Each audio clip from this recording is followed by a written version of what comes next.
Hello sa lahat ng mahilig maglaro dyan. Nagbabalik po tayo sa laro na Dota 2. Pero ngayon nahiligan namin ang 10v10 lobby na nilalaro namin halos gabi-gabi. Kasi instead of 5 versus 5, 10 versus 10 players na po ang laro na ito. Kaya mas magulo, mas maingay pag nagvo-voice chat, kaya mas masaya. Okay, so ito ang laro namin nung isang gabi. Huwag niyo pong pansinin ang napaka-cute kong witch doctor kasi wala siyang silbi sa laro na ito. Tingnan niyo guys, wala na ngang damage, mamamatay pa, tapos tatamay pa sa well.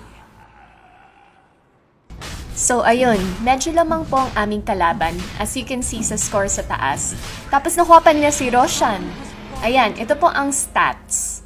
97 para sa Radiant at 128 para sa Dire, kalaban namin.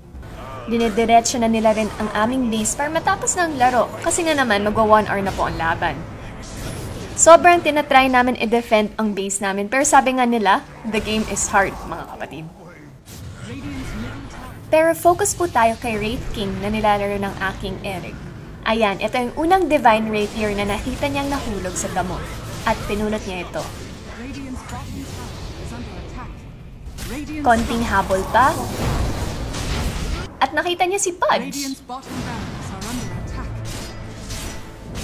Pinatay niya ito at may nahulog pang isang Divine Rapier. Pulot-pulot lang. Naku, may naspatan pa siya isa pang Rapier oh. Pero, teka, kukuha mo na daw siya ng illusion. Ayan, okay na daw. Balikan na daw niya yung Rapier. May binagsak mo na siya. And apparently, yung Divine Rapier niyan ay 2 pirasong Divine Rapier. At dahil dyan, total of 4 Divine Rapiers na po ang hawak niya sa larong ito. Habang nagpupulot siya, sinisira na po yung base namin. Kaya kanina pa siya sinisigawan ng aming mga kakampi na rumekta na daw sa base ng aming kalaban. Nagsisimula na silang sakta ng aming Ancient. Finally, nakarating na sila sa kanilang destination at dahil sa 4 na Divine Rapiers, 5 hits lang po ang kanilang Ancient at dahil dyan, natalo po sila. 3 seconds lang po ang lamang namin. Kaya, maraming salamat po sa mga naghulog ng Divine Rapier at napulot ng aming Wraith King.